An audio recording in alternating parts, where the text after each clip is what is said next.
Before we begin, where are you listening from right now? What city? What country? And what time is it where you are? Tell me in the comments. I want to know how far this story will travel tonight. If you are new here, welcome to Echoes of the Ancients. Subscribe now and hit the notification bell. We uncover histories that have been buried, forbidden, and forgotten. Tonight's story is one of the most forbidden of all. Now, a question that will shape everything you hear. What if giants were real? Not metaphor, not exaggeration, not myth. What if beings of impossible size once walked this earth? And what if their story has been deliberately erased? Every ancient civilization on Earth, without exception, preserved memories of giants. The Greeks called them Titans. The Norse called them Jotun. The Hebrews called them Nephilim. Separated by oceans, languages, and millennia, they all remembered the same thing. Tonight, we trace these memories back to their source, to a time before the flood, to a forbidden union between heaven and earth, to the rise of beings who nearly destroyed humanity, and who may not be as gone as we have been told. This is the story of the Nephilim, the giants, the forgotten terror of the ancient world, and perhaps the secret that still echoes in our blood. In the days before the flood, when humanity was still young and the world was different than it is now, beings watched from above. They had names, they had ranks, they had a purpose, and they abandoned it all. The Book of Enoch, one of the oldest texts in human history, preserves their story in detail that later scriptures would only hint at. 200 of them. Watchers, sentinels assigned to observe humanity's development without interference. For generations they watched. They saw humanity spread across the earth. They saw us build, create, love, suffer. They saw human women, and something changed. Desire entered where duty should have held firm. They made a decision that would reshape history. Mount Hermon, the mountain whose name means devoted to destruction. Here, on its summit, the 200 descended together, not falling, but choosing. They knew the consequences. They accepted them. They bound themselves with oaths that could never be broken. The mountain sits at the intersection of modern Lebanon, Syria, and Israel. It is the highest point in the region, snow-capped even in summer, visible for miles in every direction, a landmark that dominates the landscape. Ancient peoples built temples on its slopes. Pan was worshipped there in Greek and Roman times. But the worship preceded the Greeks by millennia. The Canaanites called it the Mountain of Baal, the dwelling place of the gods. Their leader was Semyaza. The texts describe him as the one who feared to act alone, who demanded that all share equally in the transgression. If they would fall together. None could escape blame by claiming they were merely following orders. Beneath Semyaza were the chiefs of tens: Azazel, Kokabiel, Tamiel, Ramiel, Danel. Names that would become synonymous with corruption, with forbidden knowledge, with the destruction of the world as it had been. Each commanded 20 watchers. Azazel was perhaps the most consequential. His name means God strengthens, or, in some readings, scapegoat. He would teach humanity secrets that would change everything. Knowledge that was never meant to be shared. They descended. The Book of Enoch says they took human wives, any they chose. But this was not romance. This was not love as humans understand it. This was a deliberate violation of boundaries that had existed since creation. A mixing of kinds that was never meant to occur. When beings from different orders of existence combine, the offspring inherits something from both, something that belongs fully to neither. These children were the Nephilim, the fallen ones, the giants. The Watchers did not just take wives, they brought gifts, terrible gifts. Knowledge that humanity was never meant to possess, at least not yet. Technology transferred before wisdom had developed to handle it responsibly. Azazel taught the making of weapons, swords, shields, breastplates, the arts of war. Before his teachings, human conflict was limited by human capability. After, slaughter became industrialized. Violence escalated beyond anything the natural order had intended. Before Azazel, humans worked with stone. After Azazel, they worked with bronze and iron. The leap was not gradual. It was instantaneous. One generation used flint knives. The next generation had swords that could cut through armor. He also taught the arts of beautification, cosmetics, jewelry. The text links these teachings with the weapons, suggesting they served similar purposes. Attraction, deception, the enhancement of appearance for manipulation, beauty, weaponized. Semyaza taught enchantments and the cutting of roots, pharmacology in its most dangerous form, substances that altered consciousness, compounds that induced visions or compliance. The ability to manipulate consciousness chemically represents power that requires ethical frameworks. Humanity received these capabilities without the frameworks.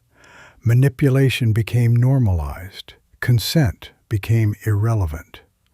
Those who controlled the substances controlled the minds of those who consumed them. Cockabeel taught astrology, not the harmless horoscopes of modern newspapers, but the deep knowledge of celestial cycles and their influence on earthly events. Prediction based on stellar movements. Information asymmetry creates power. Tamiel taught the signs of the stars. Shamsio taught the signs of the sun. Saharo taught the course of the moon. Each watcher specialized in different aspects of cosmic knowledge. Together, they gave humanity a complete curriculum of forbidden science. Penemu taught writing, the recording of sounds as symbols, the transmission of knowledge across time and space without the filtering that oral tradition provides. Writing allows lies to persist. Written lies can survive indefinitely if no one challenges them. Kazdeja taught the smiting of the embryo in the womb, birth control technology in an age without ethical frameworks, power over life at its most fundamental level, transferred without guidance. The Nephilim likely used this knowledge extensively. The cumulative effect was catastrophic. Within a single generation, humanity leaped from primitive simplicity to technological sophistication. But the sophistication was external only. Inside, humans remained what they had been, children playing with weapons.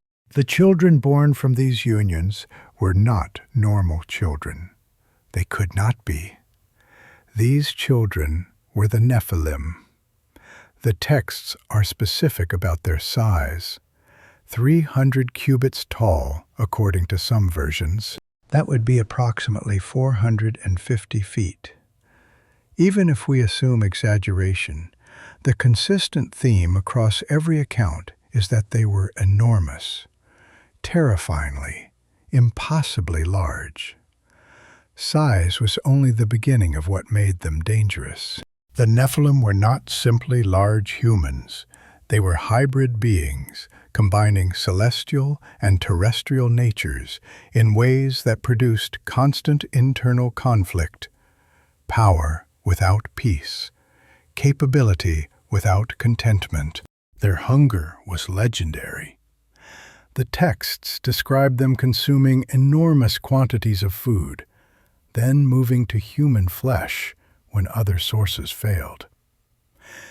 Ancient accounts across cultures describe giants as man-eaters, as predators, as beings who saw humans as cattle. But they were also builders. The megalithic structures that still puzzle archaeologists today may be their monuments, built by beings for whom massive stones were merely heavy, not impossible. The Nephilim kingdoms spread across the earth. Different texts give different names, different territories, different rulers. But the pattern is consistent. Beings of enormous size and power, ruling over human populations who could not resist them. Violence filled the earth. The phrase appears repeatedly in Genesis. All flesh had corrupted its way upon the earth. The genetic manipulation that created the Nephilim had spread. The boundaries between kinds were dissolving. The Book of Giants, preserved in fragments among the Dead Sea Scrolls, gives voice to the Nephilim themselves, their dreams, their fears, their dawning awareness that judgment was coming. Mahweh, one of the Nephilim, dreamed of a great tablet being submerged in water. The tablet contained all the deeds of humanity. When it sank, only 3 names remained visible. Almost everyone would be destroyed. Ohia dreamed of a garden where trees were being cut down by angels. Only one tree with 3 branches remained standing. The 3 branches were Noah and his sons. Everything else was being removed. The giant sent Mahweh to seek interpretation. He flew across the desert until he reached Enoch, who was already in heaven. Enoch's interpretation offered no comfort. Destruction was coming. The giants would not survive. If giants built monuments, where is the evidence? The answer may be hiding in plain sight. Across the world, megalithic structures defy conventional explanation. Stones too large for any technology we acknowledge. Baalbek in Lebanon. The Temple of Jupiter stands on a platform that predates Roman civilization. The Romans built on top of something already ancient when they arrived, something they could not have built themselves. The trilithon consists of 3 stones, each weighing approximately 800 tons. They were lifted 20 feet into the air and fitted together with seams so tight that mortar was unnecessary. No Roman technology could accomplish this. In the quarry nearby lies the stone of the pregnant woman, 1,200 tons of precisely shaped limestone, abandoned before transport. Perhaps the civilization that was cutting it ceased to exist before the work was complete. Even larger is the Stone of the South, 1,650 tons, the largest worked stone ever found. Cut, shaped, ready for transport, left in place for millennia because no subsequent civilization could move it. The official explanation involves ramps and rollers and thousands of slaves. But the math does not work. The logistics do not work. The engineering does not work. Something else was happening at Baalbek. At Puma Punku in Bolivia, the precision exceeds anything at Baalbek. H-shaped blocks cut with tolerances of fractions of millimeters.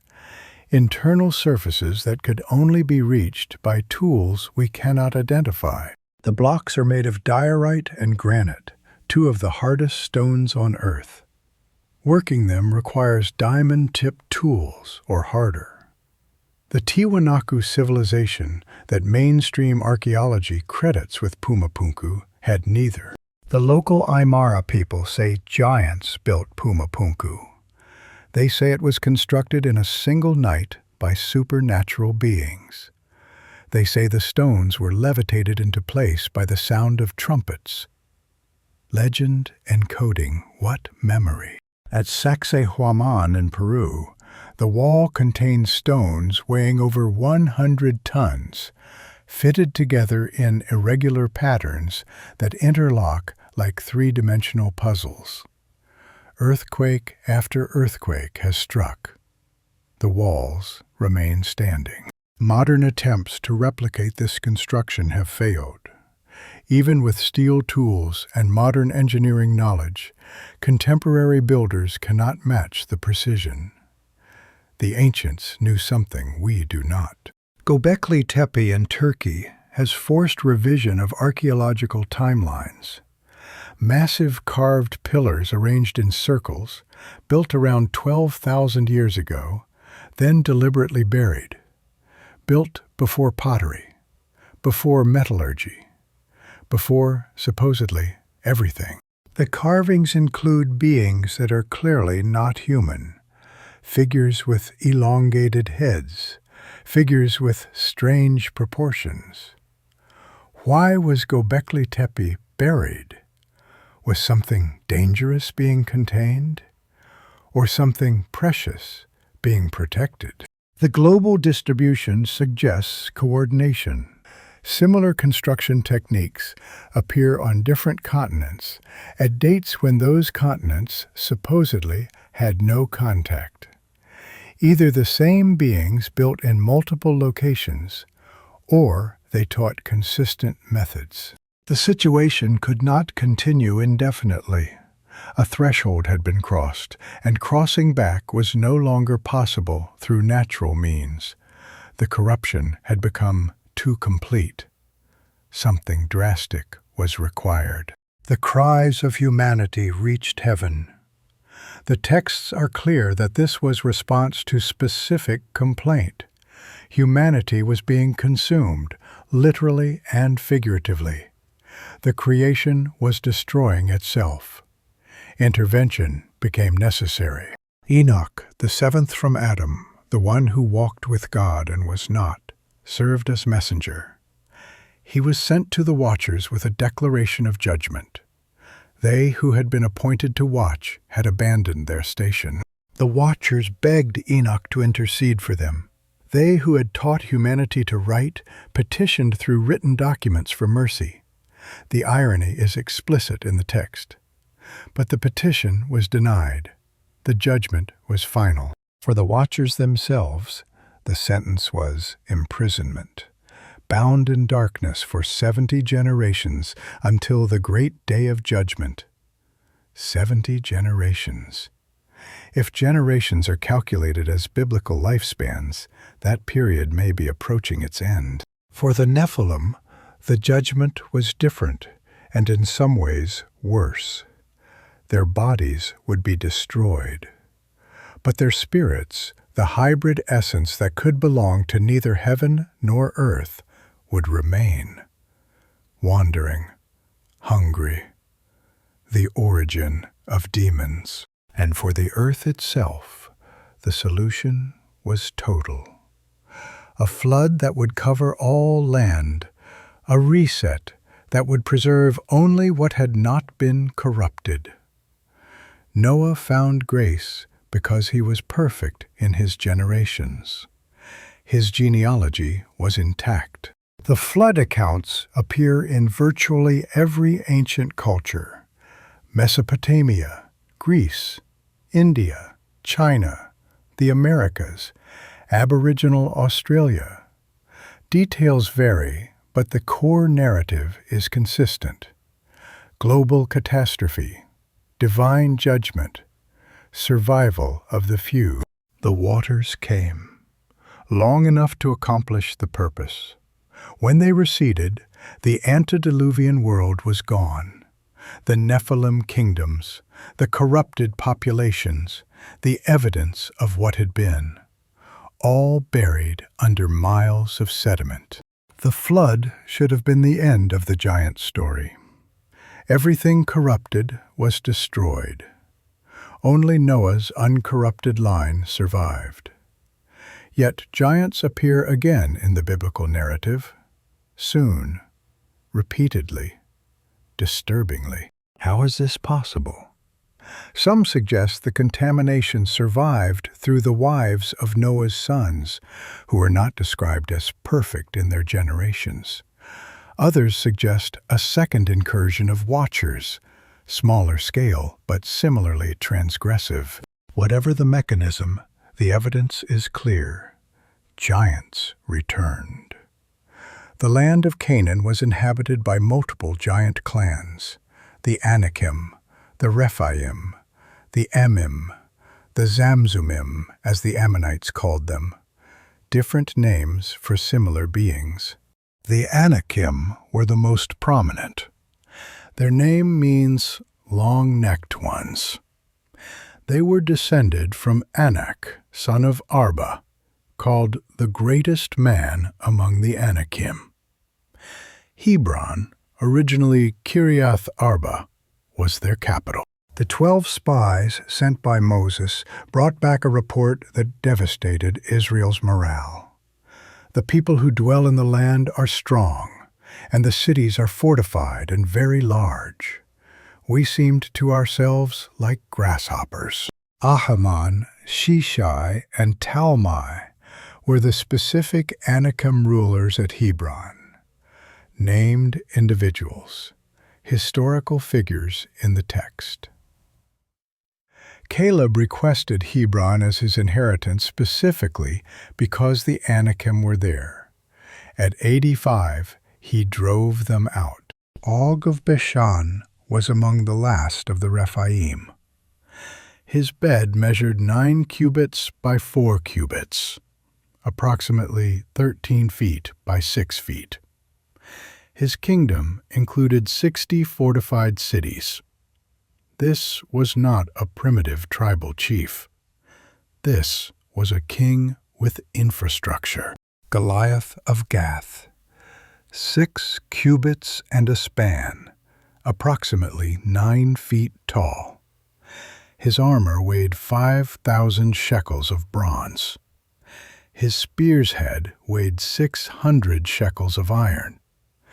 A single champion who paralyzed an entire army. But Goliath had brothers.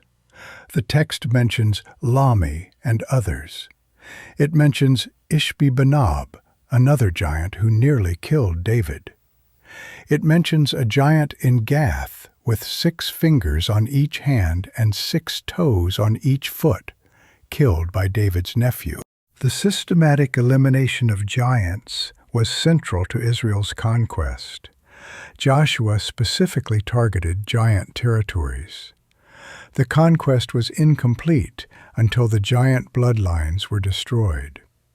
By David's time, the last of them fell. If the biblical giants were the only accounts, we might dismiss them as religious mythology. But they are not.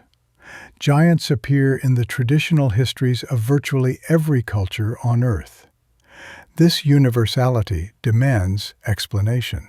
The Greeks remembered the Titans, beings who ruled before the Olympian gods, enormous in stature, eventually overthrown and imprisoned beneath the earth.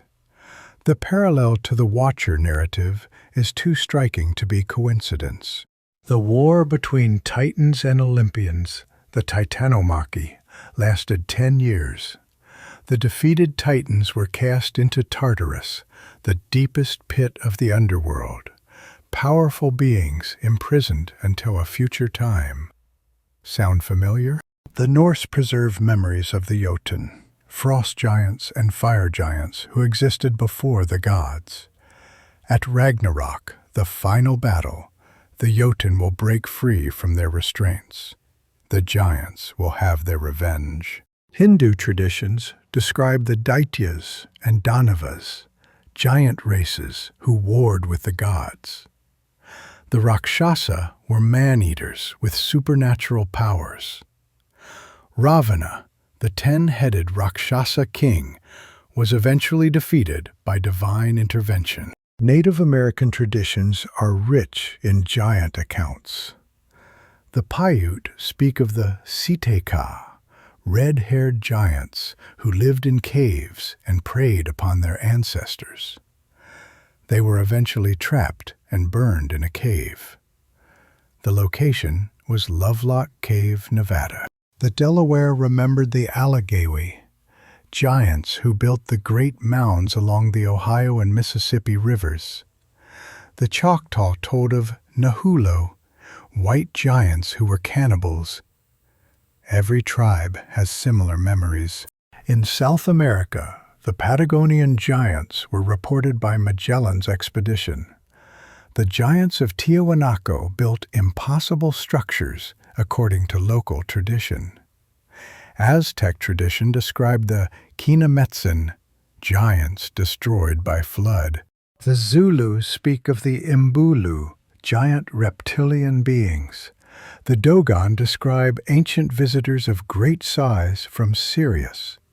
Egyptian traditions reference the Shemsu Hor, beings of extraordinary stature who ruled before the pharaohs. Every continent, every culture. Giants, beings larger and more powerful than ordinary humans. Beings who preceded current humanity. Beings who were eventually destroyed or driven away. The pattern is universal. If giants existed, where are the bones? This question deserves a serious answer. According to researchers in this field, bones have been found, repeatedly, and repeatedly they have disappeared. Throughout the 19th century, American newspapers regularly reported discoveries of giant skeletons. The New York Times, the Washington Post, regional papers across the country. Skeletons 7 feet, 8 feet, 9 feet, even larger. In 1853, the Eastern Mound at Charleston, West Virginia was excavated. Workers found a skeleton approximately 7 feet 6 inches in length. The skull had double rows of teeth in both jaws. In 1879, a burial mound in Brewersville, Indiana, yielded a skeleton over 9 feet tall. The bones were sent to Indiana University, studied briefly, then disappeared from the record. In 1891, giant bones were found in Crittenden, Arizona. The skeletons had 6 toes on each foot. The Smithsonian was notified. Representatives arrived, collected the remains. No further information was ever released. In 1912, farmers in Lake Delavan, Wisconsin, excavated a burial mound and found 18 skeletons ranging from 7 to 9 feet tall. Their skulls were elongated.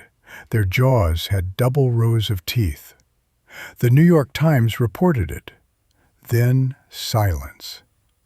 The pattern repeats across hundreds of documented cases. Discovery. Initial excitement.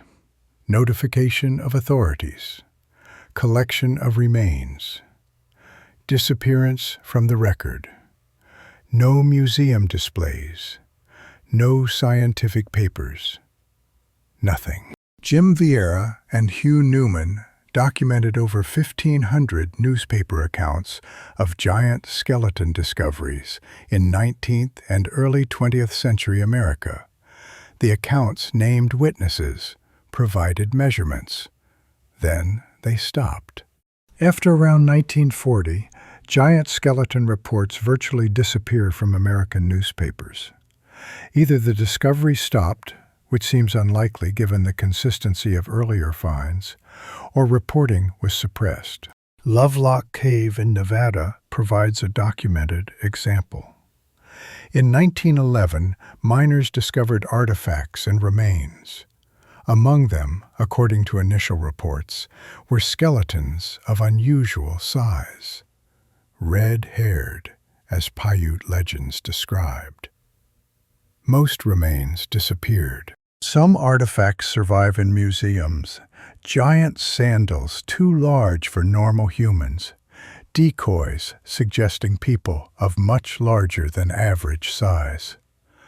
But the skeletons themselves, the direct evidence, are gone, lost, or deliberately removed. The giant of Castelnau, discovered in France in 1890, included bones suggesting a being 11.5 feet tall, published in academic journals, then lost.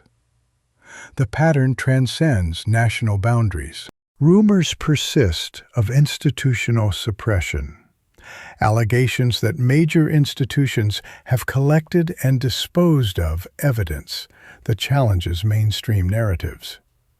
These claims cannot be definitively proven, but the pattern of disappearance is documented. Why does any of this matter now? The flood was thousands of years ago. The biblical giants were eliminated by David's generation. Except that patterns repeat, and we may be living through a repetition. The technologies being developed today mirror the forbidden teachings of the Watchers with disturbing precision. Genetic modification, human enhancement, artificial intelligence, brain-computer interfaces. CRISPR allows precise editing of the human genome. We can now alter the fundamental code of what it means to be human. Designer organisms are laboratory reality. The capabilities the Watchers transferred are being redeveloped.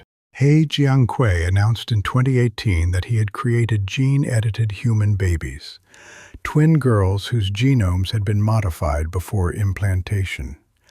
The international reaction was horror, but the precedent was set. Human-animal chimeras are being created in laboratories. In 2021, researchers created embryos that were part human, part monkey.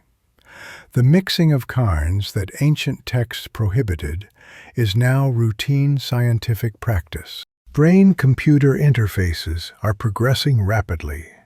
Neuralink and competing companies develop technology to merge human consciousness with digital systems.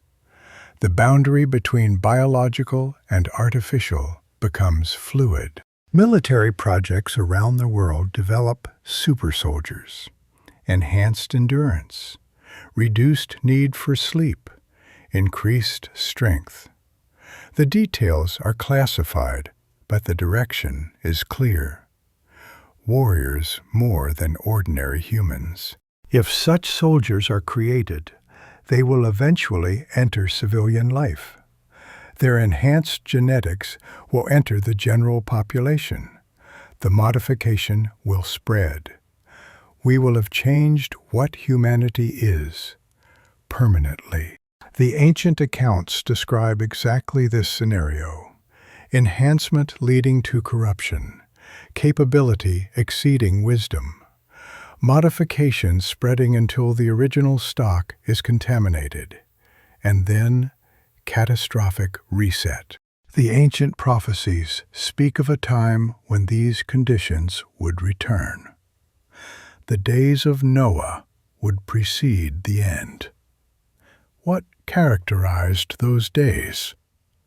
The mixing of kinds, the violence that resulted, the corruption so complete that only reset could address it.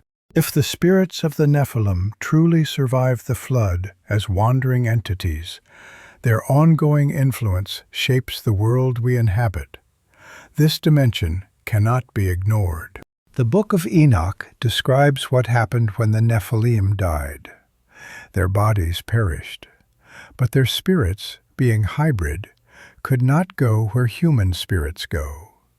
They became wandering entities, trapped between realms, unable to find rest in any domain, hungry for the physical experience they had lost, seeking embodiment wherever it could be found. This description matches what later traditions call demons. If this is accurate, then demonic possession is not random. It is the activity of beings with history, with grievances, with specific desires. They were once embodied. They want to be embodied again. The behavior attributed to demons in exorcism accounts matches Nephilim characteristics. Superhuman strength, knowledge of hidden things, hatred of spiritual authority, desire to destroy the host rather than release them. The increase in reported possession cases in modern times may correlate with weakening spiritual boundaries. As belief in the spiritual realm declines, the protections that belief provided also decline. The ancient practices of exorcism, found in virtually every culture, may represent accumulated wisdom. Authority must be invoked. The entity must be named. Departure must be commanded. The rituals vary, but principles recur. If the Nephilim bloodlines survived the flood, their genetic heritage may persist in modern populations. The wives of Noah's sons are not described as perfect in their generations. Contamination may have entered through the maternal line. The elite bloodlines that claim descent from gods may preserve awareness of this heritage. Royal families throughout history have claimed non-human ancestry. They may be remembering something real. Every tradition that preserves giant memories also preserves expectations of return. The Titans will break free. The Jotun will march at Ragnarok. The fallen ones will walk again in the final days. Is this prophecy or projection? The Book of Revelation describes a loosing of bound entities in the final period of history. Beings from the abyss, entities whose release produces catastrophic effects. The language may describe something quite literal. Modern UFO phenomena raise questions in this context. Beings appearing from nowhere, hybrid breeding programs reported by abductees, entities that parallel the ancient Watcher accounts, old visitors returning under new names. The genetic modification programs being implemented today would provide bodies for spirits currently lacking them. Human-created enhanced beings might serve as vessels perfectly suited for entities seeking embodiment. Artificial intelligence adds another dimension. If consciousness can be transferred, then the boundary between spiritual and technological becomes fluid. Beings who lost physical bodies might find homes in artificial ones. All of this may be coincidence, patterns we impose on random data. That is certainly possible. But the alternative is also possible. Something is awakening. Something is returning. The ancient warnings apply.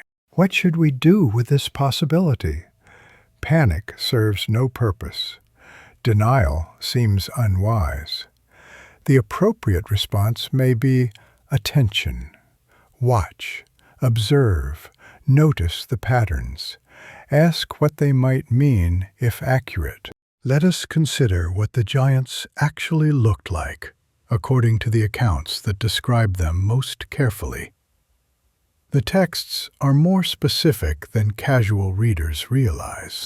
Their size was the most obvious characteristic, but size varied among them. The Anakim were described as tall, the Rephaim as mighty. Goliath's height was precisely measured. These were not uniform beings, but a diverse population. Many accounts describe elongated skulls, not the artificial cranial deformation practiced by some cultures, but natural skull shape, elongated from birth, a genetic characteristic that appeared consistently in giant populations. Red hair appears in multiple accounts across cultures with no contact. The Sitika of Paiute legend, the giants of European folklore. The Nephilim remains reportedly found in American burial mounds. Red hair regardless of the surrounding population. Some accounts describe unusual eyes, larger than human proportion, sometimes described as glowing or reflective. Whether this was literal bioluminescence or metaphorical description of intensity, the detail recurs too often to dismiss. Their voices reportedly had unusual properties. Some texts describe speech that shook the ground. Whether this was volume, frequency, or some quality we have no word for, giants were heard before they were seen. 6 fingers and 6 toes appear in multiple accounts. The giant of Gath, whom David's nephew killed, had this characteristic. Polydactyly as a genetic marker of giant lineage. A small but significant detail preserved across traditions. Double rows of teeth are mentioned in numerous 19th century skeleton reports. This dental anomaly appears in giant remains from Ohio to California. If the reports are accurate, it represents a consistent genetic signature. The precision of ancient stonework deserves closer technical examination. Modern engineers who study these structures find anomalies that standard archaeological explanations cannot address. At Sacsayhuaman, the stones interlock in 3 dimensions, not just fitted on their faces, but shaped to grip each other through their entire depth. This interlocking has allowed the walls to survive centuries of earthquakes, while Spanish colonial buildings collapsed. The builders understood stress distribution in ways we are only beginning to recover. The irregular shapes that seem primitive were actually optimized for load-bearing. Each stone's unique form was calculated to distribute weight across the entire structure. Acoustic properties appear intentionally incorporated into many megalithic structures.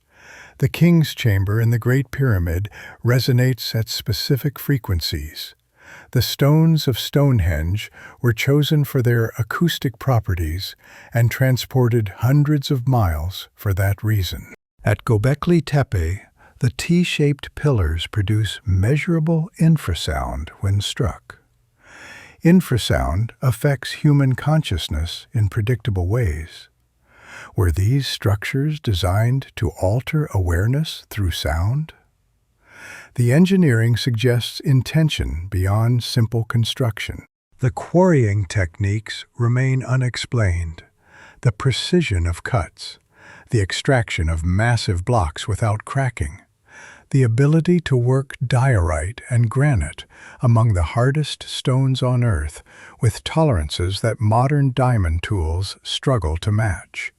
Transportation presents its own mysteries. The stones at Baalbek were moved uphill. The builders at Stonehenge transported bluestones from Wales, nearly 200 miles. Easter Island's Moai somehow moved from quarry to platforms across difficult terrain. Alignment with astronomical phenomena appears in megalithic sites worldwide. Solar events, lunar cycles, stellar positions at specific dates. The builders possessed astronomical knowledge that supposedly developed millennia later. The Book of Giants, preserved in fragments among the Dead Sea Scrolls, gives voice to the Nephilim themselves. We hear their fears. We witness their dawning awareness that judgment was approaching. Mahweh, son of the Watcher Barakel, had a vision of tablets submerged in water. All the words were washed away, except for 4 words naming the survivors of what was coming. The meaning was clear.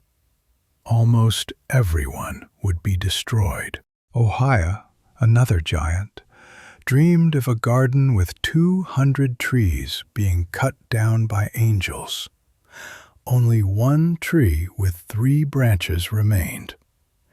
The 200 trees were the Watchers. The 3 branches were Noah's sons. Everything else was being removed. Haya dreamed of a great ruler on a throne, judging the Watchers. They were bound and thrown into a furnace. The dream revealed their fate before it occurred. Imprisonment in fire until the final judgment. The giants sent Mahweh to seek interpretation from Enoch, who was already in heaven. Mahweh flew across the desert, a detail suggesting the giants possessed some form of flight or levitation. The journey itself is remarkable. Enoch's interpretation offered no comfort. The dreams meant exactly what they appeared to mean. Destruction was certain. The giants would not survive. Their fathers would be bound until the end of time. Some giants tried to repent. The texts record their attempts to change, to avoid the coming judgment. But the corruption had spread too far. Genetic contamination had become too complete. Repentance could not undo what had been done. Other giants chose defiance. If they were to die, they would die fighting. They prepared for war against the angels sent to destroy them. Their pride remained even as their doom became certain. The Book of Giants humanizes the Nephilim in unexpected ways. They were not merely monsters. They were beings capable of fear, hope, and despair. Their tragedy was real, even if they had caused greater tragedies for others. If giants survived the various elimination events, where might they have gone? The traditions point consistently in one direction: underground, into the deep places of the earth where surface catastrophes cannot reach. Tunnel systems exist beneath ancient sites that exceed what surface civilizations would need. Miles of passages beneath the pyramids of Egypt. Cave networks in Turkey that could shelter millions. Subterranean complexes in South America that extend beyond exploration. The Hopi speak of the ant people, who sheltered their ancestors underground during a previous world's destruction. The ant people were tall and thin, with elongated heads. They lived below the surface and emerged to help humans survive. The Greeks placed the Titans in Tartarus, the deepest pit beneath the earth. The Titans were not dead. They were imprisoned, bound in darkness until some future release. The prison was underground. Norse mythology describes giants who lived beneath mountains, in caves, in places where humans rarely ventured. The underground was giant territory. The surface belonged to gods and men. Giants retreated to the depths. Modern reports of unusual sounds from beneath the earth have increased in recent years.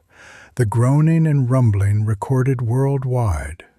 Scientists attribute it to geological processes, but the sounds seem to have changed in recent decades. Deep drilling projects, mining operations that go ever deeper, scientific expeditions into the Earth's crust. may be approaching spaces that have been occupied for millennia. What will we find when we dig deep enough? These are speculations, not assertions. We cannot know what lies beneath without looking. But the traditions suggest that the giants did not simply disappear. They went somewhere. Underground is one possibility. The question of genetic legacy remains unresolved. If Nephilim bloodlines survived the flood, their heritage may persist in modern populations. The implications are profound. Noah was perfect in his generations. This phrase has been interpreted to mean morally perfect, but it may mean genealogically perfect. His bloodline was uncontaminated.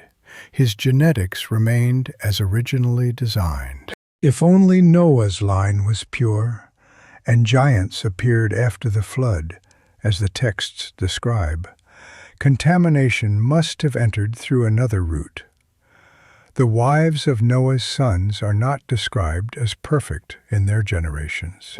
This would mean Nephilim genetics entered the post-flood population through the maternal line. The contamination was minor but present. It would express occasionally in individuals of unusual size or capability. The persistence of giant births throughout history may represent this legacy. Unusually large individuals appear in populations that otherwise show normal distribution. These may be random variation, or they may be genetic memory surfacing. Elite bloodlines that claim descent from gods may preserve awareness of this heritage. Royal families throughout history have claimed non-human ancestry. Perhaps they remember something real. If certain bloodlines carry enhanced Nephilim genetics, they would have advantages. Greater intelligence, longer life, enhanced capability. These advantages would tend to concentrate power over time. The desire to enhance human genetics now may be driven by those who remember what their ancestors were capable of. The transhumanist agenda may be, for some, a restoration project rather than an innovation.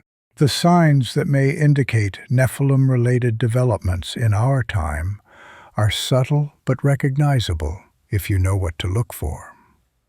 The explosion of interest in ancient astronaut theories represents awakening awareness. Something in the collective consciousness is stirring. The official narratives about human history feel increasingly inadequate.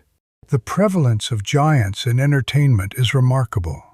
Movies, television, video games feature giant characters with increasing frequency.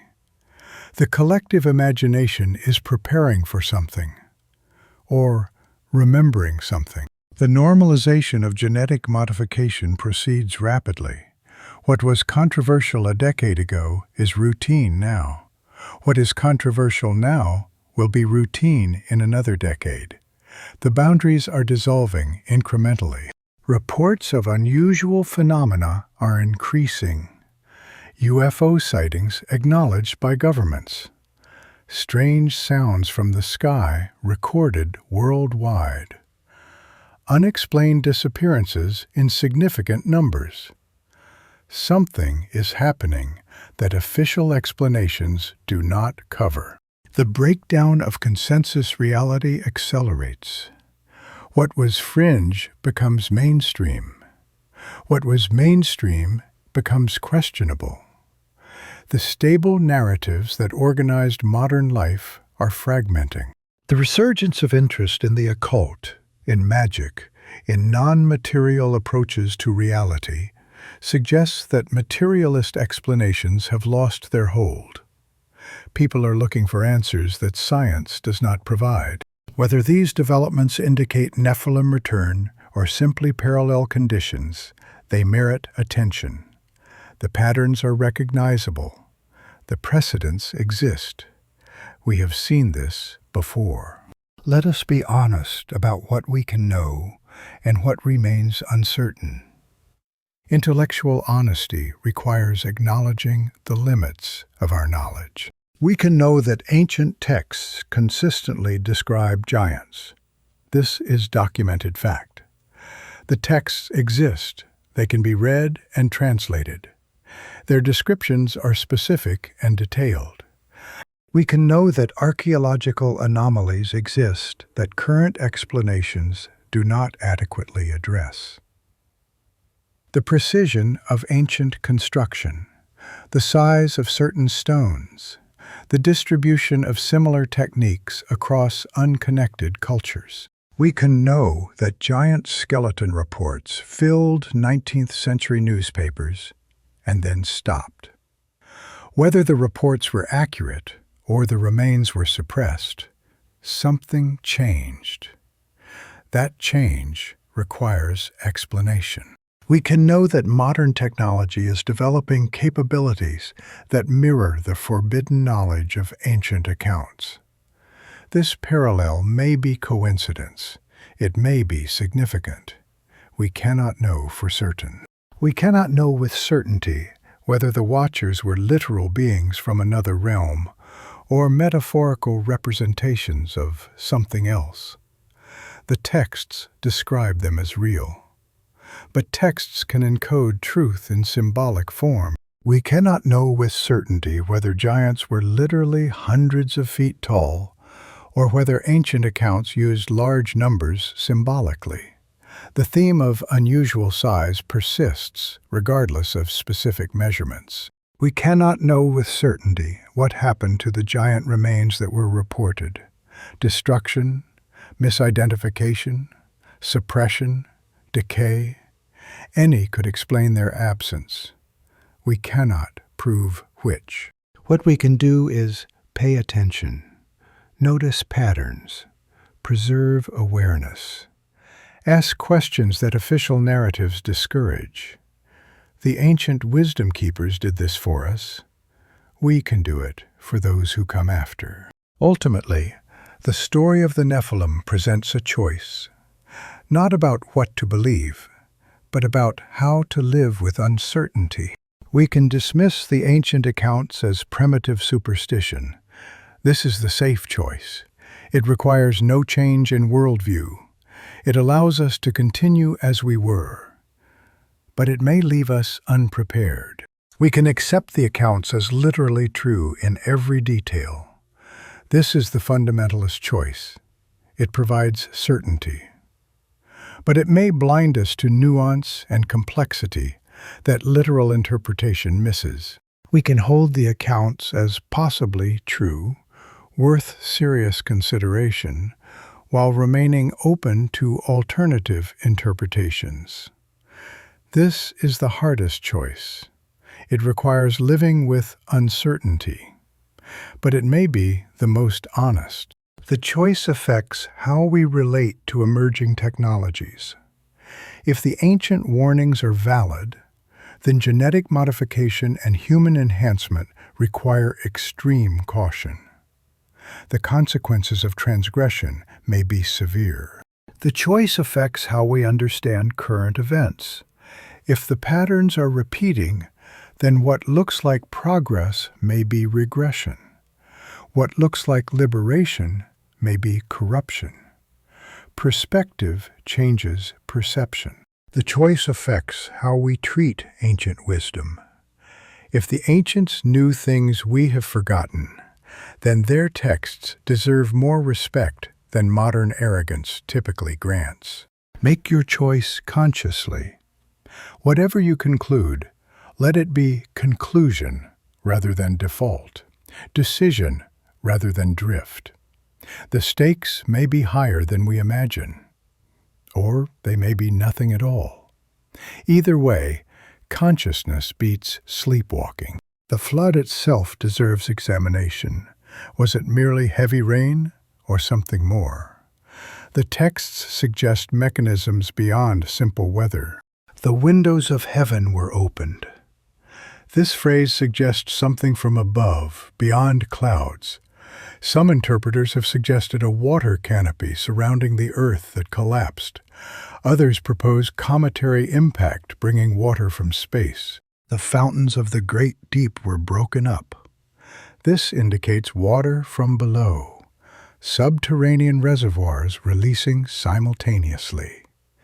Geological upheaval on a scale that would reshape continents. The 40 days of rain were only the beginning. The waters prevailed for 150 days before beginning to recede. The entire process took over a year. This was not a flood in the ordinary sense. It was a planetary transformation. Geological evidence for catastrophic flooding exists worldwide. Massive erosion features. Sediment layers containing fossils from multiple environments mixed together. Evidence of water flowing at speeds and volumes far beyond any modern river. The channeled scablands of Washington state show water erosion on a massive scale. Geologists initially rejected catastrophic explanations, but eventually accepted that enormous floods created these features. Not the biblical flood necessarily, but catastrophic flooding. Every ancient culture preserves flood narratives. Mesopotamia, Greece, India, China, the Americas, Australia, Pacific Islands, Africa. The details vary, but the core story persists. Something happened that affected the entire world. If the flood's purpose was genetic reset, mere drowning would be insufficient. The waters would need to reach all land, all hidden places, all underground retreats. The destruction would need to be comprehensive. The texts suggest it was. What emerged after the waters receded was a different world, different climate, different geography, different conditions for life. The antediluvian world was not merely flooded, it was erased. Only fragments remained to be discovered millennia later. The persistence of giants after the flood presents a theological puzzle. How did they survive if the flood destroyed all contaminated bloodlines? One possibility is that contamination survived through Noah's daughters-in-law. They were not described as perfect in their generations. Minor genetic contamination might express in later generations as occasional giant births. Another possibility is a second incursion. Watchers who descended after the flood, repeating the original transgression on a smaller scale. The texts do not explicitly describe this, but they do not exclude it either. A third possibility is that some giants survived the flood itself, hidden in underground refuges, protected by technologies we do not understand, emerging after the waters receded to find a depopulated world. Whatever the mechanism, giants appeared in specific regions after the flood. The land of Canaan was particularly affected. Multiple giant clans established territories there, as if that region had special significance. Canaan's geography may explain the concentration. The Jordan Valley represents a major geological fault line. Underground spaces would be more numerous there. Survival refuges might exist that did not exist elsewhere. Or the spiritual geography mattered more than the physical. Canaan included Mount Hermon, where the original descent occurred. Perhaps the site retained significance. Perhaps beings with Watcher heritage were drawn there. The systematic elimination of Canaanite giant populations by Israel takes on different significance in this context. Not ethnic cleansing, but genetic quarantine. Not conquest, but correction. Not genocide, but surgical removal of contamination. The total destruction commanded for certain Canaanite populations was unusual. Israel was generally permitted to take captives and survivors. But in giant territories, complete destruction was required. The reason is now clearer. David's encounter with Goliath rewards careful examination. The details preserved suggest eyewitness account rather than legendary elaboration. The standoff lasted 40 days. This is a suspiciously significant number in biblical narrative. But it also makes tactical sense. Both armies positioned, neither willing to risk full engagement, waiting for advantage. Goliath's daily challenge was psychological warfare. Twice each day, morning and evening, he emerged to mock and challenge. 40 days of demoralization. Israel's confidence eroded systematically. His armor specifications are unusually precise. 5,000 shekels of bronze for the coat of mail, 600 shekels of iron for the spearhead. These are not round numbers. They are inventory records. His height, 6 cubits and a span, calculates to approximately 9 feet 6 inches. Large but not impossibly so, within the range of documented human height variation, though at the extreme end. The Septuagint, the Greek translation of the Hebrew Bible, gives his height as 4 cubits and a span, approximately 6 feet 6 inches. This is large for the ancient world, but unremarkable today. Which measurement is original remains debated. David's response broke the expected pattern. He refused Saul's armor, which did not fit. He chose weapons he knew. 5 smooth stones for the sling, the technology of a shepherd, not a warrior. The sling was not a toy. Ancient slingers could achieve projectile velocities comparable to handguns. At close range, a skilled slinger was deadly. David knew his weapon. Goliath underestimated it. The stone struck Goliath's forehead, the one unarmored point. Either David's aim was supernatural, or he understood exactly where the giant was vulnerable. Perhaps both. The result was decisive. David used Goliath's own sword for the decapitation. The giant's weapon, too large for normal men, became the instrument of his death. Symbolic reversal. The mighty brought down by their own power. The aftermath is often overlooked. David kept Goliath's weapons. The head went to Jerusalem, though the city was not yet Israelite. The armor went to David's tent, trophies that would remind all who saw them. Goliath had brothers. The text mentions 4 giants of Gath killed by David's men. The giant problem required ongoing attention throughout David's reign. Goliath was the most famous. He was not the last. Joshua's conquest specifically targeted giant territories. The narrative makes this explicit. The complete conquest required the complete elimination of giant populations. Caleb, at 85 years old, requested Hebron as his inheritance, specifically because the Anakim lived there. He had seen them 40 years earlier as a spy. He wanted to finish what had been started. The defeat of Og of Bashan is described in unusual detail. His bed was preserved as a monument, 9 cubits long, 4 cubits wide, a relic of the giant age, kept as reminder of what Israel had overcome. Og's kingdom included 60 fortified cities with high walls, gates, and bars. This was not a primitive tribal territory. This was infrastructure on a scale that suggests advanced organization. The Rephaim Valley near Jerusalem retained its name long after the giants were gone. The geography remembered what the population had forgotten.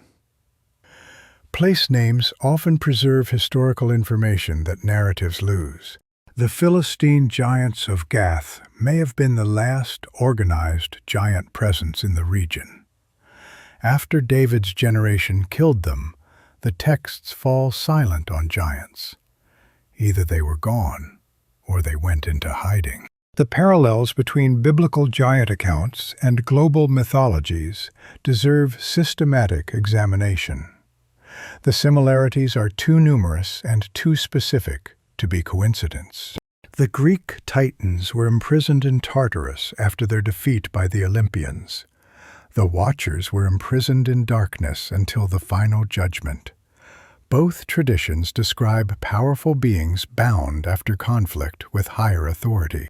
The Titans were children of Uranus, the sky, and Gaia, the earth. The Nephilim were children of the Watchers, from heaven, and human women from earth. Mixed parentage in both cases, heaven and earth combined. The Norse Jotun will break free at Ragnarok to fight the gods. Some traditions suggest the Watchers will be released at the end times. Both describe future conflict between bound entities and divine order. Hindu mythology describes multiple giant races with different characteristics. The Daityas and Danavas warred with the gods over control of heavenly substances.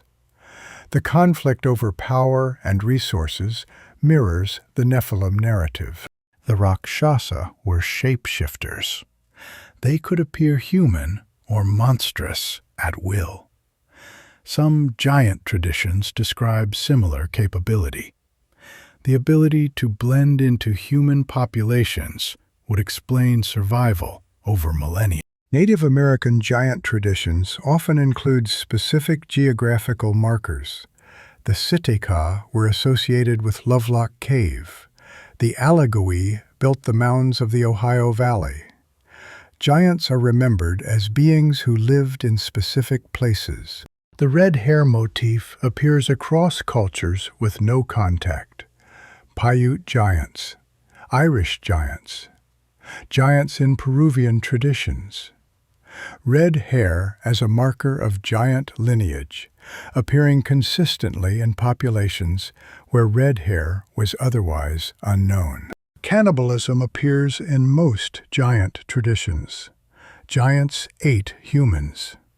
This was not incidental, but central to their nature. The Nephilim consumed until humanity could not sustain them. Then they consumed each other. Then they consumed humanity directly. The pattern of destruction followed by binding or elimination appears universally. Giants rose, giants terrorized, giants were defeated, giants were bound or destroyed. The cycle completes in every tradition that preserves giant memory. Every tradition that preserves giant memories also preserves expectations of return.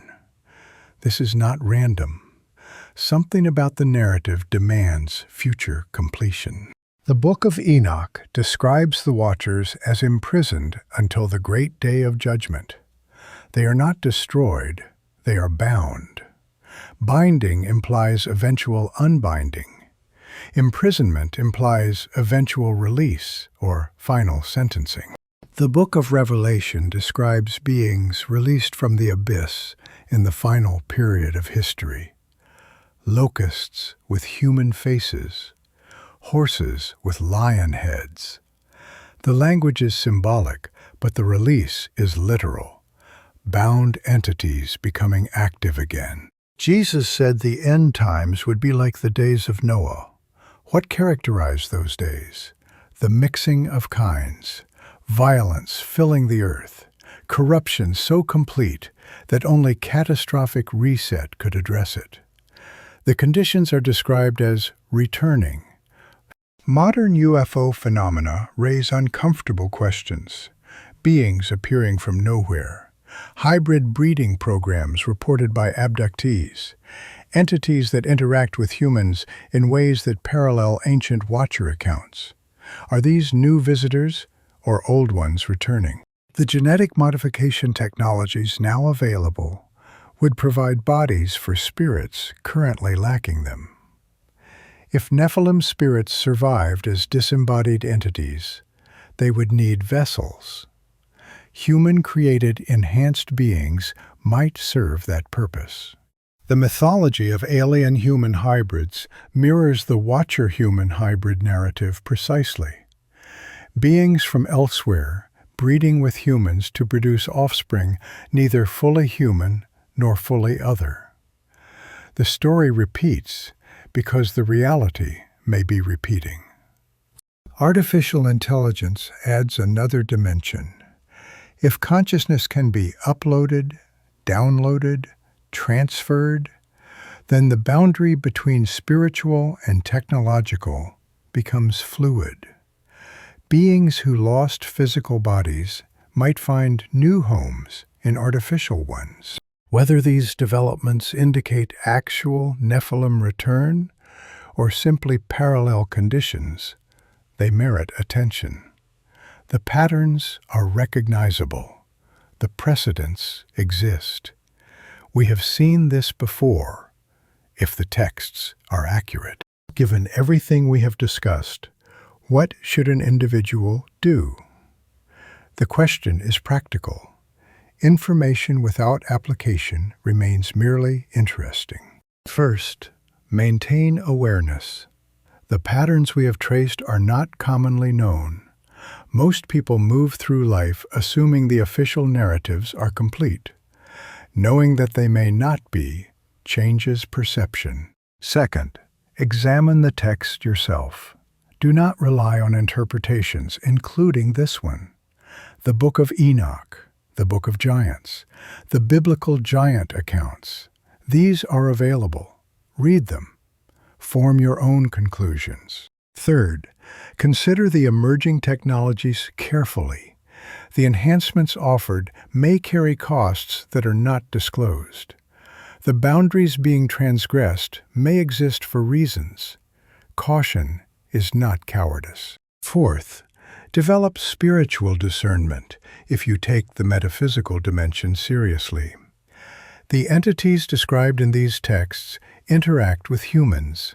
Protection exists, but it must be actively maintained. Fifth, connect with others who are paying attention. Isolation makes people vulnerable to deception. Community provides perspective. Shared investigation catches what individual investigation misses. Sixth, document what you observe. The patterns are becoming visible. The changes are accelerating. What you notice today may matter tomorrow. Keep records, take notes, preserve your observations. Seventh, do not live in fear. The purpose of this information is not to terrify, but to inform. Fear paralyzes. Awareness empowers. The difference lies in how you hold the knowledge. The giants were powerful, but they were defeated. The Watchers transgressed, but they were bound. The corruption spread, but it was corrected. Whatever is happening now, precedent exists for human survival and divine intervention. The search for ancient archives continues. If the Watchers brought comprehensive knowledge, and if that knowledge was preserved somewhere, finding it would change everything we think we know. Edgar Cayce predicted a hall of records beneath the Sphinx, containing the complete history of Atlantis and pre-flood civilization. Mainstream archaeology dismisses this, but seismic surveys have detected cavities beneath the Sphinx that remain unexplored. The Vatican Library contains manuscripts that have never been publicly catalogued. What knowledge has the Church preserved from the early centuries, when the Book of Enoch and similar texts circulated freely. What was deemed too dangerous for general access? The Library of Alexandria's destruction is mourned as cultural catastrophe. But some texts were saved. Some were copied before the fire. Where are those copies now? Who preserved the most valuable materials when destruction approached? Ancient mystery schools claimed to preserve knowledge from before the flood. The Rosicrucians, the Hermetic traditions, the various Gnostic lineages. Were they preserving fragments of what the Watchers taught, passed down through the millennia? The Dead Sea Scrolls included the Book of Enoch and the Book of Giants. What else was preserved that has not been released? The Vatican purchased some scrolls. Other collectors obtained others. Not all discoveries have been published. If archives exist, they would be hidden. Knowledge that could transform human understanding would be guarded carefully, perhaps too carefully. Those who control such knowledge would have reasons to restrict access. The search continues, regardless. Adventurers still explore beneath the Sphinx. Scholars still petition for access to closed archives. The Internet has made the Book of Enoch available to anyone with a browser. What was hidden becomes visible eventually. The role of dreams in the Nephilim narrative deserves attention. The giants received their doom through dreams. The dreams told them what was coming before it arrived. Malwe's dream of submerged tablets, Olhi's dream of felled trees, Hahi's dream of the fiery furnace. Each dream communicated the same message through different symbols. Destruction was approaching. Survival was not possible. Why communicate through dreams? Perhaps because the conscious mind resists bad news. Dreams bypass resistance. They implant knowledge that the dreamer cannot reject because they did not construct it. Or perhaps dreams access dimensions of reality that waking consciousness does not. If time is not as linear as we experience it, then dreams might perceive future events, already present in some larger framework. The giants sought interpretation from Enoch. They wanted to understand what they had seen. But understanding did not change the outcome. Knowing what was coming did not prevent its arrival. Knowledge and power differ. Modern people still dream of giants. Carl Jung documented archetypal giant figures appearing in dreams across cultures. Something in the collective unconscious remembers. Something keeps generating giant imagery. Whether these are ancestral memories, spiritual perceptions, or psychological projections, they persist. The giants may be gone from the physical world. They remain present in the dreaming mind. Why were the giants large? The question seems obvious, but the answer is not. Size requires explanation in the context of the narrative. One possibility is that celestial beings, the Watchers, had larger forms than humans. When they materialized in physical bodies, they retained something of their original scale. The Nephilim inherited this proportional excess. Another possibility is that the hybrid genome produced growth beyond normal human parameters. The combination of celestial and terrestrial DNA created beings whose physical development did not stop where human development stops. A third possibility is that size was designed. The Nephilim were intended to be large. Their creators wanted beings who could perform work that smaller beings could not. Lifting stones, moving mountains, building structures for eternity. The consistent description of their appetites suggests that large bodies required more sustenance. They consumed constantly because their bodies demanded it. The hunger was not gluttony, but metabolism. They ate because they burned.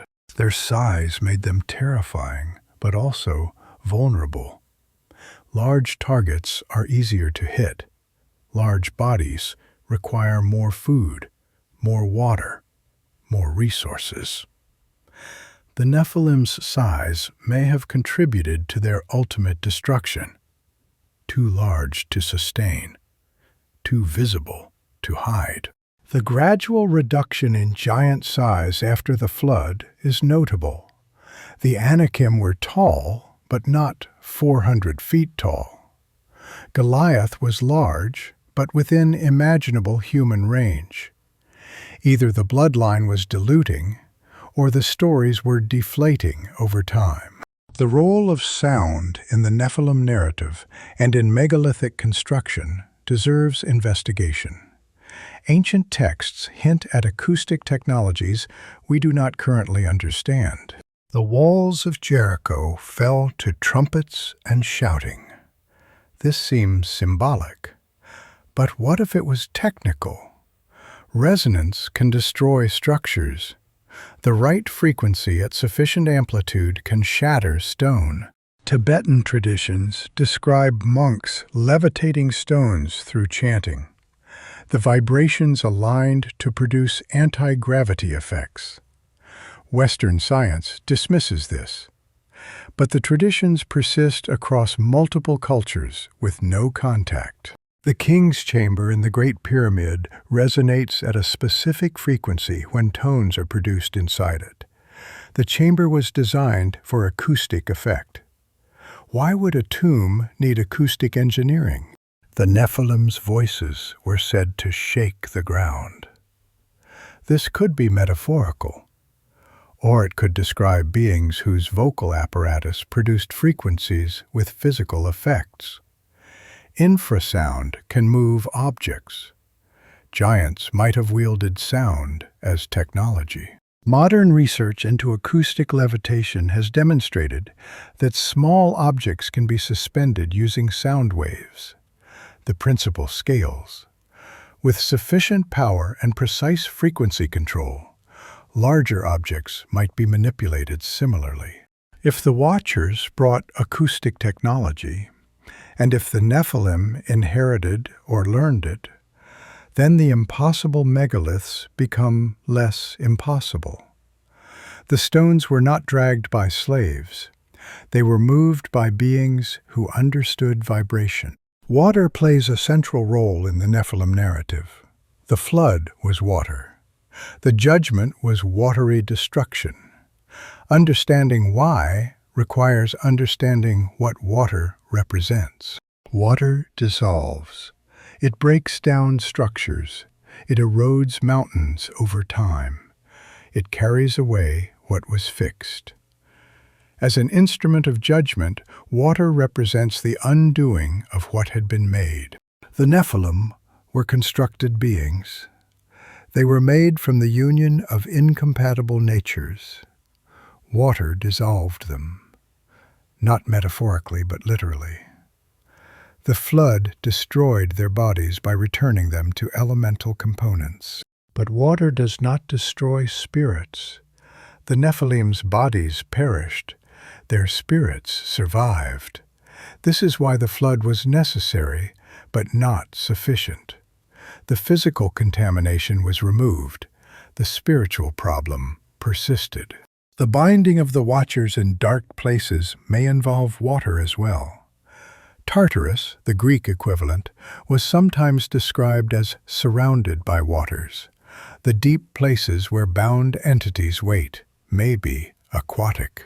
Modern water memory research suggests that water retains information about substances that have been dissolved in it. If so, the floodwaters might carry information about what they dissolved. The memory of the giants persists in water itself. This is speculative, but it explains why water-related symbolism appears so frequently in traditions about giants and their fate. Immersion, drowning, subsidence. The waters that destroyed them may contain traces of what they were. As we approach the end of this journey, let us synthesize what we have learned. The pieces form a picture that is uncomfortable but coherent. The Watchers were real beings who descended from a higher realm. They violated their purpose by interacting with humanity in ways that transgressed boundaries. Their motivations may have included love, desire for experience, or rebellion against authority.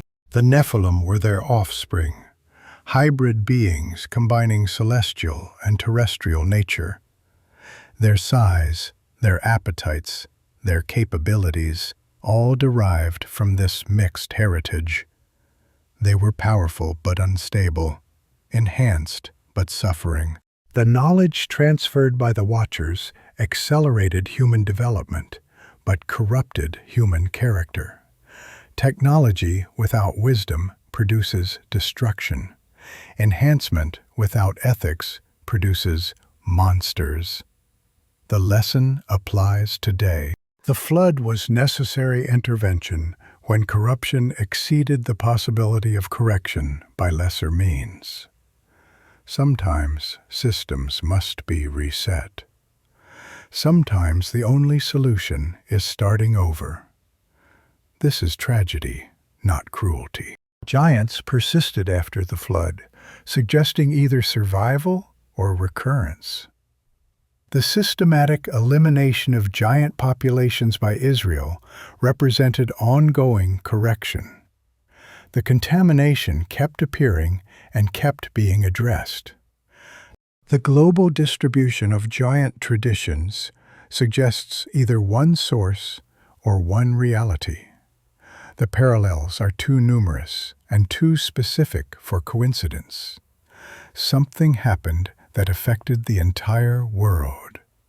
Something is remembered everywhere. The suppression of giant evidence, if real, suggests that powerful interests prefer certain narratives to truth. What those interests are and why they act as they do remains unclear. But the pattern of disappearing remains is documented. Modern technologies recreate the conditions that produced the Nephilim. Genetic modification, human enhancement, the pursuit of transcendence through technological means. We are doing again what was done before. What should we expect? If patterns repeat, then consequences may repeat as well.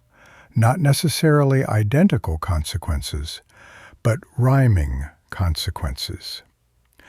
The specific judgment may vary. The principle may be constant. Understanding why the Watcher transgression was so severe requires understanding the nature of boundaries. Not all limits are arbitrary. Some protect structures that cannot be rebuilt once destroyed.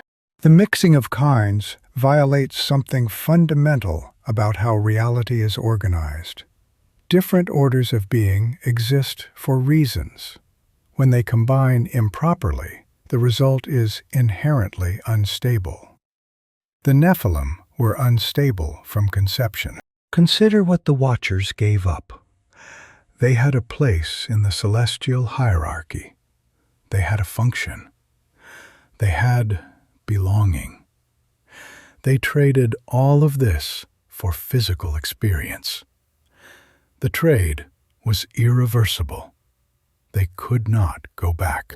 This suggests that certain choices close doors permanently. The Watchers were not merely punished.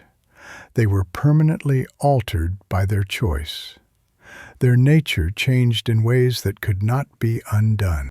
The Nephilim suffered the consequences of choices they did not make. They were born into an impossible situation, too celestial for earth, too terrestrial for heaven, belonging nowhere, at home in nothing.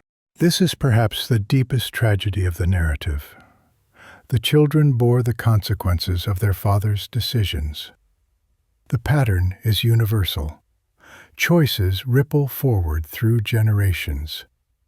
The ancestors determine the descendants' possibilities. Modern genetic engineering raises the same questions. What we do to the genome persists. The modifications we make will affect beings not yet born. We are becoming the Watchers, altering what will exist without asking what should exist. The world before the flood was not our world. The texts describe conditions we would find alien. Understanding those conditions helps us understand what was lost. Lifespans extended for centuries. Adam lived 930 years. Methuselah lived 969 years. These numbers are dismissed as mythological, but they create a specific picture. A world where wisdom could accumulate in single individuals. When someone lives for centuries, their perspective differs fundamentally from ours. They can see patterns that unfold over generations. They can remember what others have forgotten. They become living libraries. The Watchers entered this context. They did not descend upon short-lived primitives, but upon beings with centuries of accumulated experience. The humans they encountered were different from us, perhaps more capable of receiving what was offered. The corruption that followed was proportional to the capability corrupted. Greater potential means greater fall. The antediluvian humans had potential we cannot imagine. Their corruption exceeded anything we have seen. The violence that filled the earth was not merely human violence. It was enhanced violence, augmented violence, violence with technology and without restraint. The weapons Azazel provided met the appetites the Nephilim demanded. The flood erased all of this. The extended lifespans shortened afterward. The knowledge was lost. The beings were destroyed. What emerged from the ark was a reset world, with limited memory of what had been. Some fragments survived. The pyramids, the megalithic sites, the stories that became myths, traces of what the antediluvian world was capable of, persist in structures we cannot explain and traditions we cannot verify. Your attention to this narrative has significance. What you focus on expands. What you consider seriously begins to affect how you perceive everything else. The ancient texts were preserved because someone thought they mattered. Scribes copied them. Libraries maintained them. The effort to preserve indicates the value placed on the content. This was not casual entertainment. You have now joined the chain of transmission. What was written millennia ago has reached you through countless hands. Each person who preserved the text, who copied it, who translated it, contributed to this moment. What will you do with what you have received? The text continues through those who carry it forward. If you share it, discuss it, investigate it further, you become part of the transmission chain. The knowledge persists through your attention. Or you may set it aside, return to normal life, forget what seemed strange as the hours pass. This, too, is a choice. The transmission continues through others, but your particular node in the network falls silent. There is no obligation either way. Knowledge offered is not knowledge required. But having heard this, you cannot truly unhear it. The narrative has entered your awareness. It will color your perception, whether you intend it or not. The giants may be irrelevant to your daily life, or they may be the key that unlocks understanding you have sought. The significance depends on context we cannot see from here. Only you know what you needed to hear. The night around you holds more than darkness. It holds possibility. It holds the accumulated silence of millennia. It holds whatever waits beyond the edge of what we know. In this darkness, the same as the darkness that surrounded the antediluvian world, something persists. The patterns we have traced do not disappear when we stop looking at them. They continue, regardless of attention. The giants walked in darkness like this. They looked at stars like these. They wondered about their fate as you wonder about yours. They are gone, or hidden, or transformed. But what they represented persists. The desire to transcend limitation, the temptation to take shortcuts, the hunger for enhancement without cost. These are not ancient artifacts. They are present realities.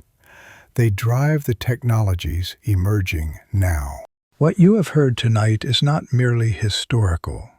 It is diagnostic. It describes a condition that manifests repeatedly.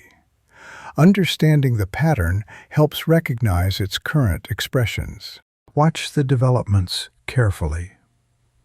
The gene editing announcements, the enhancement technologies, the transhumanist manifestos. Ask whether what is offered echoes what was offered before. Ask whether the consequences might rhyme. The night will pass. Morning will come. The world will continue its acceleration. But you will see it differently now. You will notice what you might have missed. That noticing may matter more than you know. What does all of this mean for you tonight in your specific situation? The ancient narratives are not merely historical. They are diagnostic. They help us understand our present moment. The enhancement technologies being developed will be offered to you or your children. Gene therapies that promise to eliminate disease. Modifications that claim to enhance intelligence or lifespan. The choice will not be abstract. How will you evaluate those offers? What framework will guide your decision? The story of the Nephilim provides one framework. Boundaries exist for reasons. Transgression has consequences. Enhancement is not always improvement. The spiritual dimension, if you take it seriously, adds complexity. The entities described in these texts may still be active. The warfare may still be occurring. The choices we make may have stakes beyond what materialist frameworks acknowledge. Or perhaps not. Perhaps this is all mythology. Perhaps the ancient accounts are merely primitive attempts to explain a confusing world. Perhaps the patterns we see are patterns we impose. Perhaps coincidence explains everything. Even if so, the questions remain valuable. What should humanity become? What limits should we respect? What enhancement serves flourishing, and what enhancement destroys it? These questions matter regardless of what we believe about giants. The Nephilim narrative is one lens for examining these questions. It is not the only lens, but it is a lens that has been preserved for millennia. The effort of preservation suggests the value placed on the perspective. Use it or set it aside. Investigate further or let it rest. The choice is yours. But having heard it, you carry it now. The transmission continues through you. What you do with it affects what persists. The hour moves toward its deepest point. The conversation between us approaches its end. What remains to be said before silence returns? Perhaps only this. The world is larger than we have been told. The past is stranger than textbooks suggest. The future is more uncertain than confidence admits. Humility is appropriate. The giants were powerful. They were destroyed. The Watchers were celestial. They were bound. Power is not protection. Knowledge is not salvation. Something else determines outcomes. That something else deserves attention. Whatever you believe about the specifics, the pattern invites reflection. Transgression and consequence. Enhancement and corruption. The desire to be more and the cost of achieving it. These dynamics recur because they describe permanent human temptations. The night holds secrets. The darkness contains more than absence of light. What waits in that darkness is for each person to discover or to ignore. The choice is real. The consequences follow the choice. Sleep will come eventually. Dreams will carry you wherever dreams go. Perhaps giants will walk through those dreams. Perhaps they will have messages. Perhaps they will simply be images, fragments of what you have heard, dissolving into symbol. Whatever comes, remember that you heard this story. Remember that patterns were traced. Remember that questions were raised. Let the memory do its work, conscious or unconscious. Seeds grow in darkness. Awareness expands without effort. The transmission of this knowledge across millennia represents something remarkable. Scribes who did not fully understand what they copied preserved it anyway. Libraries that burned lost copies, but other copies survived elsewhere. The Book of Enoch was considered scripture by some early Christians. It is quoted in the New Testament. Then it was excluded from the canon. Lost to Western Christianity for over 1,000 years. Rediscovered in Ethiopia. Why was it excluded? Perhaps because its contents were too explicit, too detailed about things that later theology preferred to leave vague. The Watchers, the giants, the mechanism of corruption, all spelled out in uncomfortable clarity. The Dead Sea Scrolls returned fragments that had been hidden for 2,000 years. Among them, pieces of the Book of Giants that had not survived anywhere else. The tradition persists. What was buried resurfaces.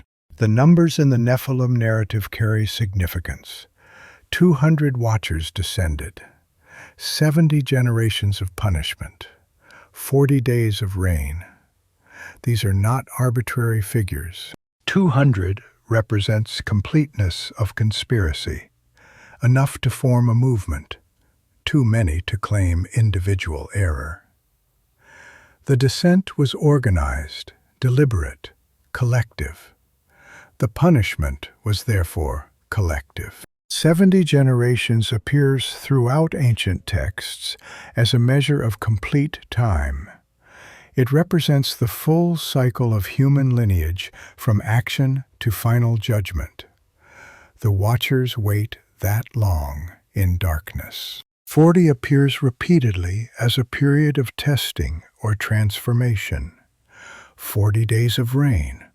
40 years of wandering. 40 days of temptation. The number marks transition between states of being. The height measurements of giants may also encode meaning. 6 cubits and a span for Goliath. 13 feet for Og's bed. These could be literal, or could represent symbolic excess beyond human measure. The astronomical alignments at megalithic sites reveal knowledge that supposedly did not exist when the structures were built. This knowledge came from somewhere. The Great Pyramid encodes the dimensions of the Earth itself. Its base perimeter, divided by its height, equals pi multiplied by 2. The ratio of the Earth's equatorial circumference to its polar radius produces the same result. Stonehenge tracks both solar and lunar cycles with precision. The heel stone marks summer solstice sunrise. The station stones form a rectangle that only works at this latitude for tracking lunar standstills. At Angkor Wat, the temple complex mirrors the constellation Draco as it appeared over 10,000 years ago. The builders encoded a date far earlier than the supposed construction date. Teotihuacan in Mexico maps the solar system. The temples of the Sun, Moon, and Quetzalcoatl are positioned relative to each other in the same ratios as planets to the Sun. These alignments require knowledge of precession, the slow wobble of Earth's axis that takes nearly 26,000 years to complete one cycle. How did ancient builders know this? The acoustic properties of megalithic structures deserve deeper examination. Sound was technology for these builders, not merely ceremony. Malta's hypogeum is carved from solid rock and resonates at 110 Hz. This frequency corresponds to the male voice range and produces altered states of consciousness in listeners. Newgrange in Ireland amplifies sound in specific ways. Chanting in the chamber produces effects that cannot be achieved outside. The structure functions as an instrument. The Great Pyramid's chambers resonate at different frequencies.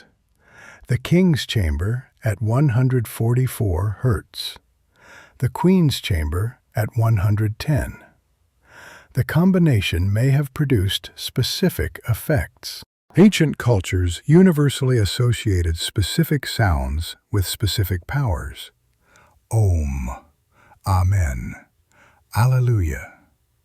The names of power were also sounds of power. The builders understood something we have forgotten. If the Watchers brought acoustic technology, this would explain the precision of megalithic construction. Sound can be used to move heavy objects. Resonance can be used to shape stone. The question of survival haunts the Nephilim narrative. Did any escape the flood? Did any bloodline persist? The texts suggest possibilities. Noah's daughters-in-law are not described as perfect in their generations. If contamination entered through them, it would express in later generations. The post-flood giants may descend from them. Some legends describe giants who survived by climbing the highest mountains. Others describe those who hid in caves so deep the waters could not reach. These are dismissed as folklore. But folklore often preserves memory. The persistence of giant traditions across cultures with no contact suggests either common inheritance or common experience. If inheritance, then the memory is older than the separation of peoples. The concentration of post-flood giants in specific regions, particularly Canaan, suggests either survival in that region or renewed incursion there. Mount Hermon remained significant for reasons. If any Nephilim lineage persisted, it would have become increasingly diluted over generations.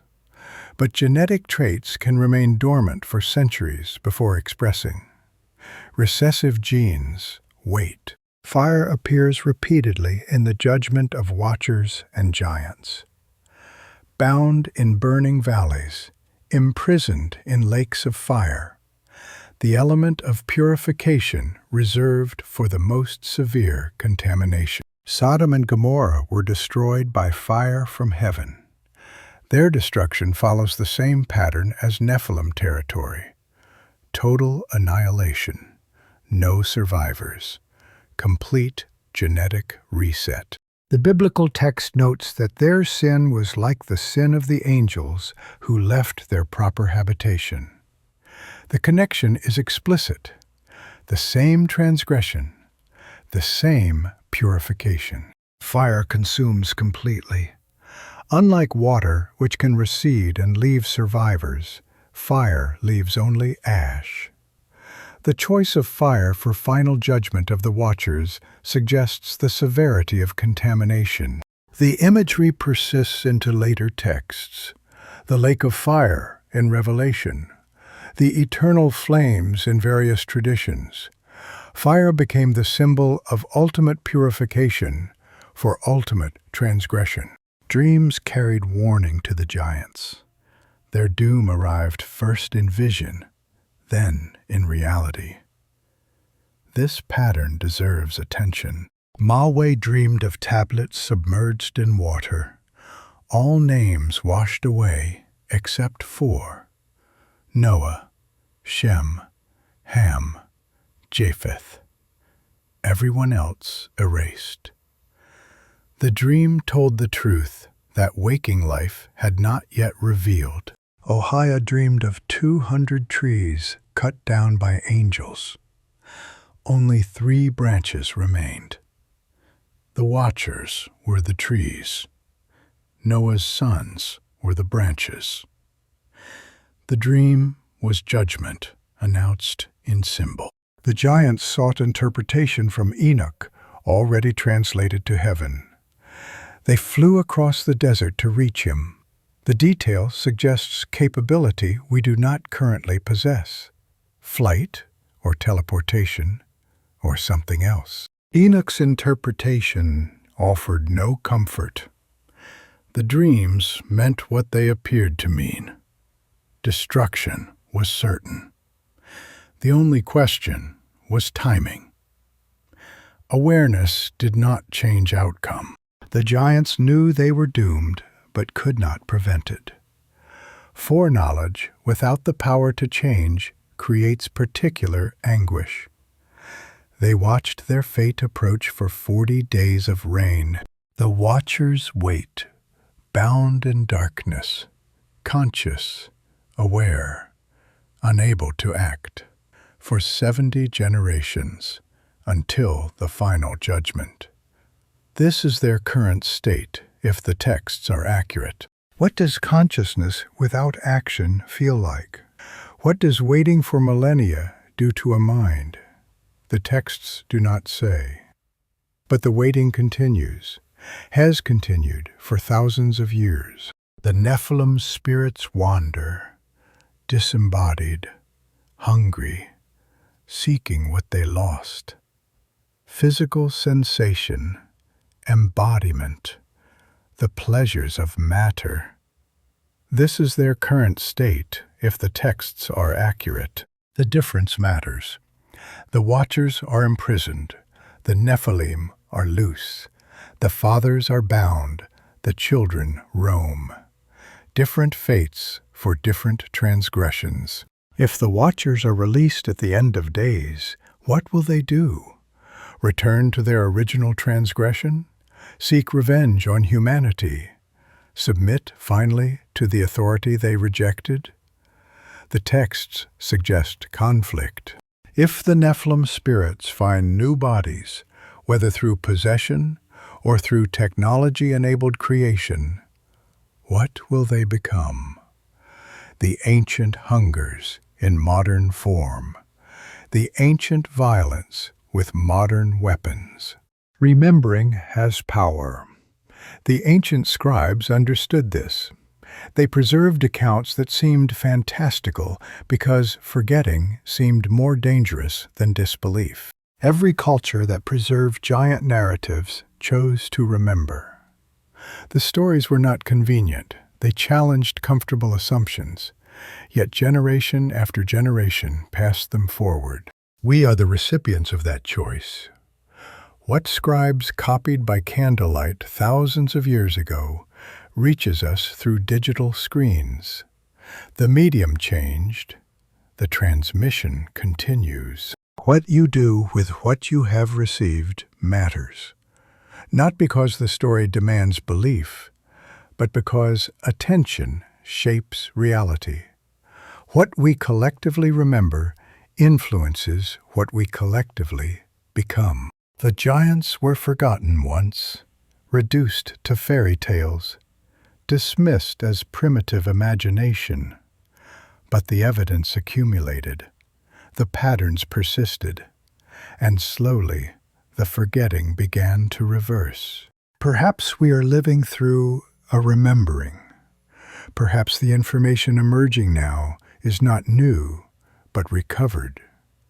Perhaps the ancient accounts are being vindicated by discoveries their authors could not have anticipated. This story is now yours.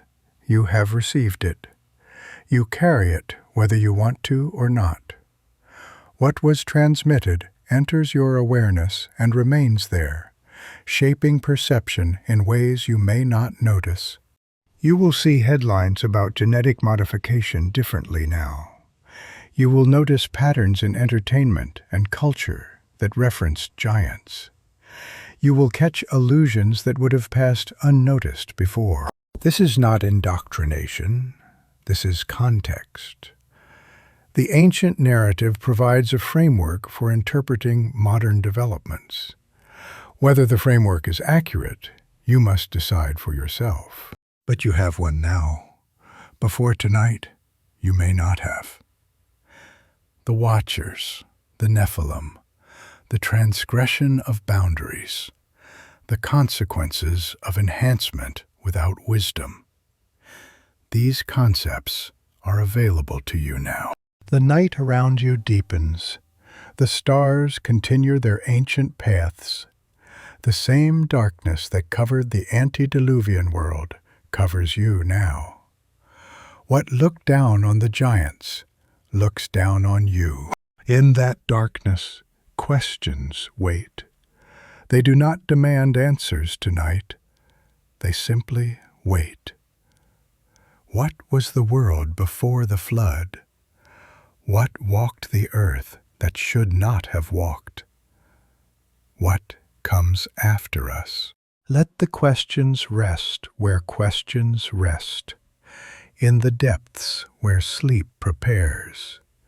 In the silence where thinking stops. Let them settle without resolution. Morning will come. The world will continue.